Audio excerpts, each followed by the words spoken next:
राठोड परिवार आणि जाधव परिवाराचा हा लग्न सोहळा अतिशय शांततेमध्ये निर्विघ्नपणे संपन्न होऊ दे।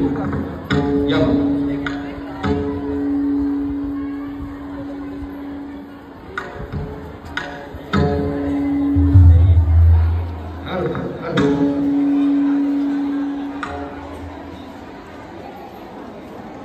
नवरदेवाला शेवंतीसाठी स्टेजवर घ्या।